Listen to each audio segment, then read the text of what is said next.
할렐루야. 오늘 우리 주님의 밝은 빛이 어두워진 우리의 마음을 밝히 비추어 주시기를 소망합니다. 오늘은 성도의 언어 생활이라는 제목으로 말씀 나누겠습니다. 말라기 3장 13절을 먼저 보겠습니다. 여호와가 이르노라 너희가 완악한 말로 나를 대적하고도 이르기를 우리가 무슨 말로 주를 대적하였나이까 하는도다. 이스라엘이 무슨 완악한 말을 했나 보죠. 그리고 발뺌을 하고 있는 상황입니다. 예를 들어보자면 어떤 불성실한 직원이 있다고 해보세요. 생각해보세요.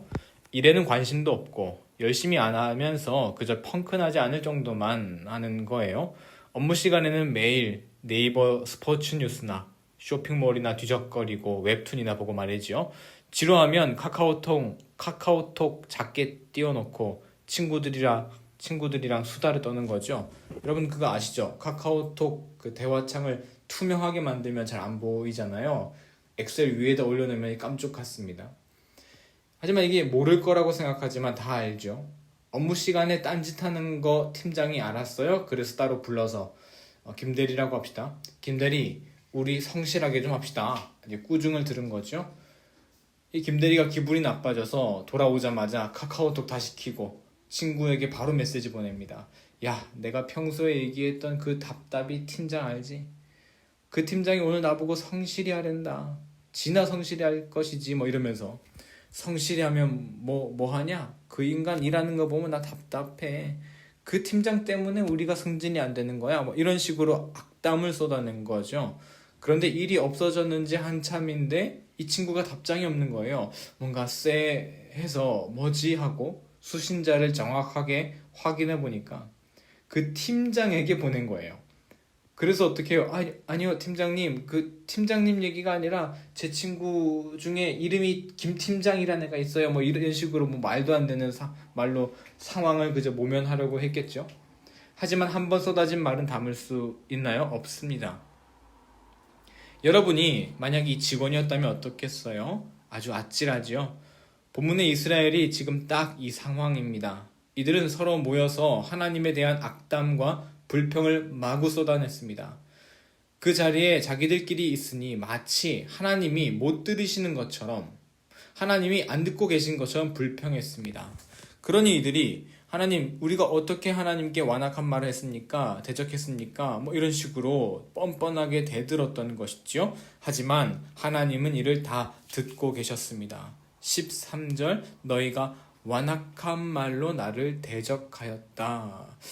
당시 이스라엘은 바벨론 포로에서 풀려나 돌아온 상황이었습니다. 하나님이 자기들을 구해주신다니까 아주 큰 꿈에 부풀었었겠죠. 저 바벨론 놈들 거지로 만들어주시고 우리는 다윗 시대처럼 다시 떵떵거리며 살게 될 거야. 이런 헛된 희망을 품고 온 사람들 분명히 있었을 거라고요. 그런데 현실 그렇나요? 그렇지 않습니다. 아니 당연한 일이죠. 포로로 있던 기간이 최소 50년에서 150년인데 그렇게 오랫동안 포로 생활하다가 돌아왔는데 어떻게 잘 먹고 잘 삽니까? 그리고 이스라엘의 전쟁에서 완전히 패망해서 뭐 아무것도 없고 황폐화되어 있는데 어떻게 바로 잘 먹고 잘 살 수가 있겠어요? 하지만 이들은 이러한 자신의 처지를 거리낌 없이 불만하며 원망을 쏟아냅니다. 그 화살은 결국 하나님을 향하게 되죠. 야, 무슨 기도 그렇게 열심히 해? 야, 무슨 제사 그렇게 열심히 해? 야, 무슨 말씀 그렇게 열심히 읽어? 다 소용없어. 내가 하나님 다 잘 믿어봤거든? 다 소용없더라. 저 바벨론 봐봐. 하나님 안 믿는데도 잘 살잖아. 우리 뭐 엘리야가 어쩌고 다니엘이 어쩌고 해봤자 우리 처지 봐라. 뭐 하나님 없는 거 아닌가 싶어. 14절과 15절에서 여러분 이렇게 이스라엘의 불평을 합니다. 한번 읽어보겠습니다. 14절은 제가 읽고 15절을 여러분이 읽어주시기 바랍니다. 14절 이는 너희가 말하기를 하나님을 섬기는 것이 헛되니 만군의 여호와 앞에서 그 명령을 지키며 슬프게 행하는 것이 무엇이 유익하리요. 15절 지금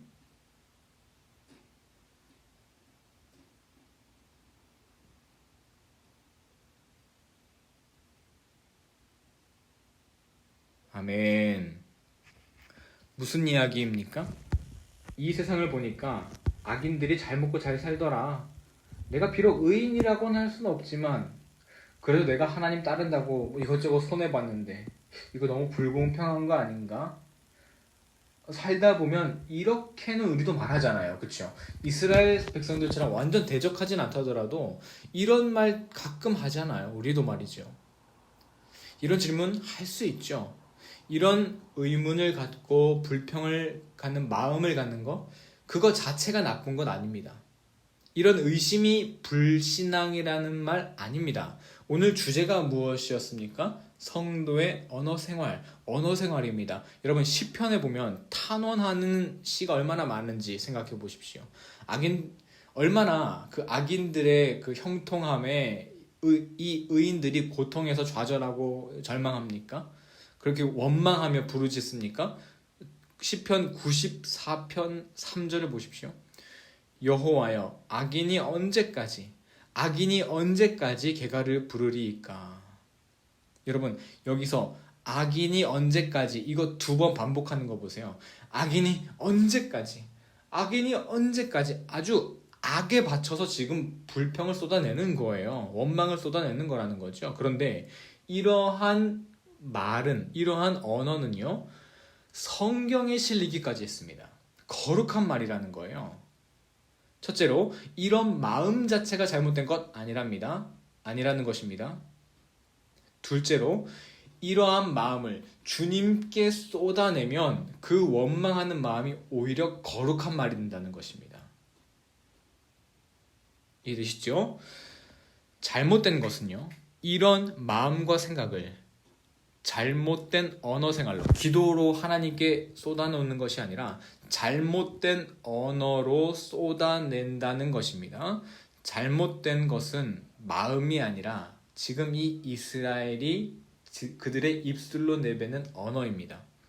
무엇이 다릅니까? 10편의 이 시인의 94편의 이 시인의 악인이 언제까지 이 원망과 이스라엘 백성들이 지금 말라기에서 하고 있는 원망 어떻게 언어가 다릅니까? 시편의 시인은 이 억울함을 주님께 토로하고 있습니다. 하지만 이스라엘 백성은 그러고 있나요? 전혀 아닙니다. 이들은 자기들끼리 모여 수다를 떨듯 하나님을 험담하고 있습니다. 이들의 언어 태도는 지금 마치 하나님이 정말 안 들으신다는 것처럼 하나님이 못 들으시는 것 마냥 무절제하게 말하고 있습니다. 여러분, 보통 우리가 둘, 셋 모여서 누군가를 험담할 때 솔직히 있죠. 이때 말할 때는 여러분 스스로 생각해요. 정말 나는 남 얘기하는 사람 정말 아닌데 그래도 이거는 진짜 아니야. 이건 정말 말해야 돼. 뭐 이런 식으로 합리화를 시킵니다. 그리고 그 자기가 하는 그런 남에 대한 험담이 뭔가 굉장히 의미 있는 일인 것처럼 남에게 도움이 되어 꼭 필요한 이야기인 양 말하는 거죠. 하지만 결국 다 의미 있는 이야기입니까 그게? 아니요. 그저 의미 없는 헛되고 시간 낭비하는 말일 뿐입니다.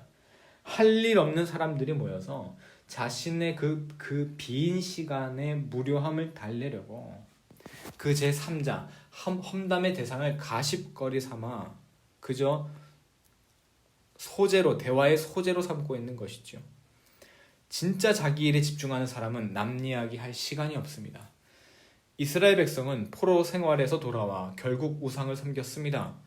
자기들이 제대로 해야 할 일도 하지 못하면서 그들이 느끼는 1차원적인 그런 불편함, 억울함, 이런 감정들 해소하기 위해 하나님을 그저 가십거리 대화에 자기들 수다 떠는 수단 정도로 사용하고 있는 것이죠.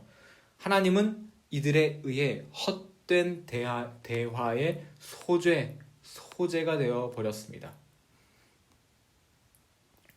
이런 언어 생활이 계속되다 보면 습관이 되어버립니다. 그래서 원망과 불평이 그냥 자동으로 입에서 터져 나와요. 조금이라도 뭐 마음대로 안 되면 주님 도대체 왜 이러는 거예요? 자동차 타고 가다가 내가 신호에 딱 걸리면 주님 제발 왜 도대체 이런 식으로 말이죠. 뭐 조금만 좋은 일 생겨도 그거 다 잊고 좋아할 거면서 그냥 입버릇처럼 나쁜 언어를 쏟아냅니다. 하나님에 대한. 아니 이렇게 사소한 일에도 불평을 쏟아내는데요. 그리 아니하실지라도 감사해요. 이런 감사가 그 입에서 나올 수가 있겠습니까? 이런 의미 없는 불평과 원망이 담긴 언어 생활이 정말 나쁜 이유는 그 전파력에 있습니다. 민수기 13장에는 출애굽을 한 이스라엘 백성이 가나안 땅 앞에서 정탐꾼을 보내는 이야기가 나옵니다. 이때 정탐꾼 12명 중 10명은 무엇이라 말합니까? 너무나 유명한 말이죠. 우리는 저들에 비하면 뭡니다? 메뚜기 같습니다. 이 말이 여러분 정식 보고서처럼 들리시나요? 보고문처럼? 아니죠. 그냥 이거 지들끼리 아무 생각 없이 불만 불평 쏟아놓은 거예요. 정탐하다가 돌아오면서 지들 10명에서 막 그냥 떠들고 원망했던 말을 그대로 모세에게 지금 보고하고 있는 거라고요. 이들의 광야 생활에서 그들의 언어, 어떤 언어였을까요? 보지 않아도 뻔합니다. 하나님이 물도 주시고 따뜻하게 불기둥도 세워주시고 메추라기까지 주시는데 그들의 입에서는 아 더워, 아 목말라, 아 맨날 똑같은 곡이야 이러면서 불평하는 말이 습관이 되어 있었을 거라고요. 그러니까 가나안 땅에 가서 보고 진짜 쉬운 게 하나도 없네. 하나님 뜻대로 가라 했는데 저 사람들 우리가 어떻게 이기냐 이렇게 불평하는 말 계속 쏟아놓는다고요.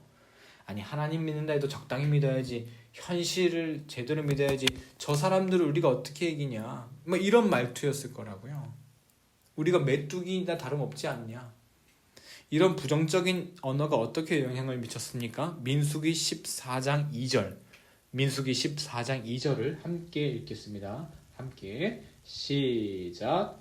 이스라엘 자손이 다 모세와 아론을 원망하며 온 회중이 그들에게 이르되 우리가 애굽 땅에서 죽었거나 이 광야에서 죽었으면 좋았을 것을. 마지막에 조금 틀렸네요 제가.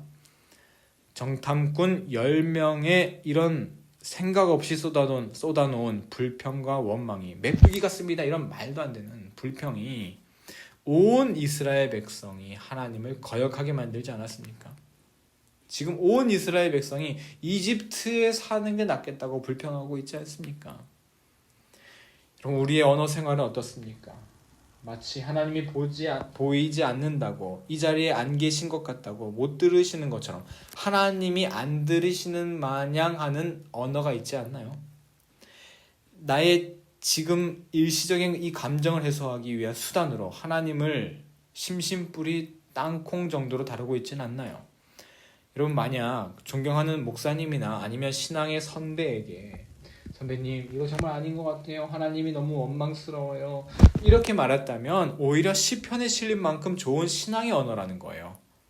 이 사람들의 이 고백에 얼마나 진지한 고민과 절박함이 담겨 있겠습니까? 문제는 꼭 아무 의미 없이 이런 말로 인생을 허비하는 사람들이에요.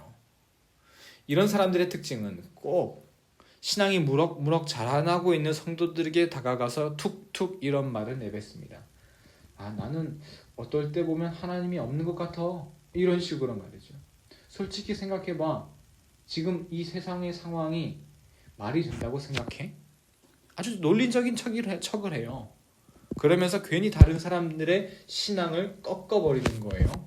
그리고 하나님 잘 믿으려고 노력하고 아니 그래 나는 감사해 입술로 고백하는 사람들을 뻘쭘하게 만들어요.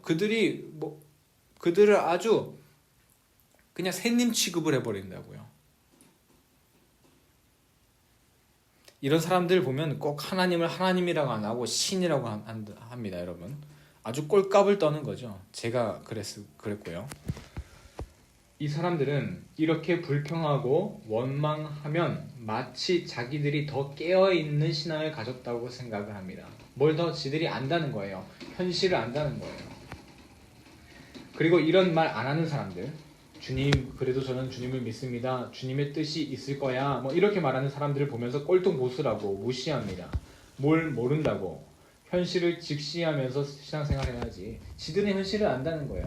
야, 현실을 모르면서 신앙생활 하냐? 그건 잘못된 거야. 뭐 이런 식으로 자기들의 더러운 언어 생활을 포장합니다. 주님, 그리 아니하실지라도 감사합니다. 뭐 이렇게 고백하는 사람들은 정말 현실을 몰라서 이런 말 하는 걸까요? 아니요, 왜 모르겠어요. 다 알아요. 그런데 아주 지만 아는 것처럼 건방을 떠는 겁니다. 입술로 감사와 믿음을 고백하는 사람들, 마음속으로는 왜 의심의 마음, 원망의 마음 들지 않겠습니까? 때로는 억울한 일 당했을 때 홀로 주님께 주님 이거 너무한 거 아니에요? 주님 너무 힘들어요. 이런 원망의 고백 하겠지요. 하지만 여러분 다 알아요. 이런 사람들 현실 모르는 게 아니에요. 하지만 이런 분들은 다만 자신의 입술, 언어 생활을 바로 하시는 것입니다. 다 알지만 현실을 모르지 않지만 하나님께서 다 듣고 계시다는 사실을 알기에 나의 입술을 조심하고 아름답게 가꿀 뿐입니다. 언어는 매우 중요한 신앙의 요소라는 사실을 알기에 내 입술이 나의 입에서 나오는 이 언어가 나의 신앙의 성숙도와 건강함을 결정할 것을 알기에 그 언어를 다듬고 가꿀 뿐이라는 것이죠. 건방진 사람들 꼭 자기만 세상 다 아는 것처럼 말하죠. 나는 좀 깨인 사람이니까 이러면서 말이죠. 자신이 입 밖에 쏟아놓는 이 더러운 언어가 하나님이 들으시기에 얼마나 역겨운지 생각 못합니다. 하지만 이들이 만약 하나님이 앞에 계신데 그렇게 얘기할 수 있겠습니까? 우리는 누군가에게 직접 할 수 없는 얘기라면 그 말은 분명 나쁜 이야기라는 사실을 깨달아야 합니다. 시편 94편 9절을 보십시오. 귀를 지으신 이가 듣지 아니하시랴. 눈을 만드신 이가 보지 아니하시랴. 하나님이 들으신다는 것은 우리의 기도와 간구만 들으신다는 것 아닙니다. 내가 하나님께 하지 않았던 말, 나 혼자 툭툭 내뱉고 있었던 그 언어의 생활까지 하나님 모조리 다 아신다는 것이죠. 이런 못된 언어 생활이 자꾸만 올라오는 까닭이 있습니다. 바로 기도를 안 하기 때문입니다. 나의 불만과 불평에 비해 기도가 부족하기 때문입니다. 여러분, 지랄 총량제라는 법칙을 아시죠? 죄송합니다. 이게 녹음되는 건데 좀 이상한 말을 써서. 어릴 때 얌전했으면 어른이 돼서라도 그 남은 그걸 다 푼다는 그런 시기가 온다 뭐 이런 얘기잖아요. 우리는 경험적으로 알잖아요. 불평, 불만, 뒷담화, 총량제가 있다는 거.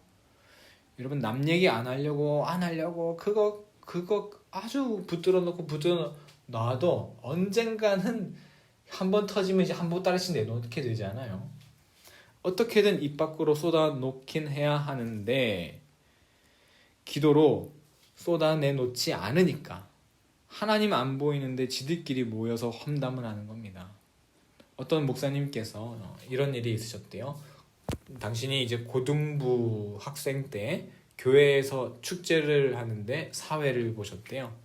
고등학생일 때 마지막쯤에 갑자기 화장실에 너무 가고 싶은 거예요. 겨우겨우 참고 마치고 급하게 화장실을 갔답니다.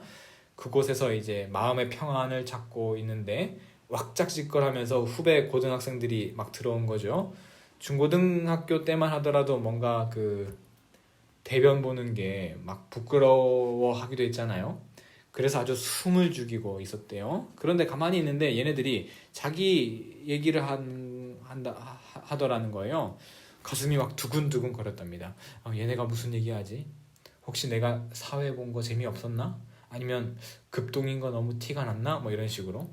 그런데 한 학생이 이렇게 말하더래요. 야, 우리 회장 형 너무 재밌지 않았냐? 그 사람이 없는데, 그 사람이 여기 있는 걸 모르는데 칭찬을 한 거잖아요.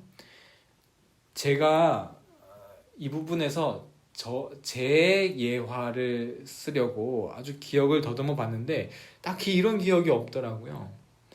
이 선배 목사님이 얼마나 이때 기분이 좋았을까요? 고등학교 3학년 아이가 내가 없는 자리에서 나를 이렇게 칭찬해 준다?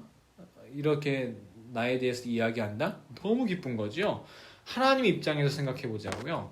교회에서 남들 다 듣는데 거기서 각 잡고 하나님 감사합니다. 영광 받으옵소서. 이것도 너무나 훌륭한 고백이지만 여러분, 하나님께 하는 게 아닌데, 하나님이 마치 없는 것 같은 상황인데 누군가 와가지고 야 신이 있냐? 야, 현실을 봐야지 이런 말을 한다고 생각해봐요. 이때 하나님이 들으시는 것, 하나님 들으시라고 하는 말 아닌데, 아니 나도 그런 현실 알아. 하지만 난 하나님이 옳다고 믿어. 그래, 나 바보처럼 보이는 건 알아. 하지만 난 하나님의 뜻이 있다고 믿어. 직접 입 밖으로 꺼내지 않는다고 해도 내 스스로 나 듣는 목소리요. 그래, 그래도 난 하나님께 감사할 거야. 누가 뭐래도 난 하나님을 계속 노래할 거야. 혼자 이렇게 다짐한다고 생각해 보세요. 그럼 하나님이 그거 보시면서 나에게 하는 말 아니지만 얼마나 기쁘시겠습니까? 그 화장실에 갇혀 있었던 그 선배처럼 말이죠. 이렇게 우리는 언어 생활을 완전히 바꾸어야 합니다. 여러분, 그래서 찬송가로 고백하는 것이 너무나 중요합니다.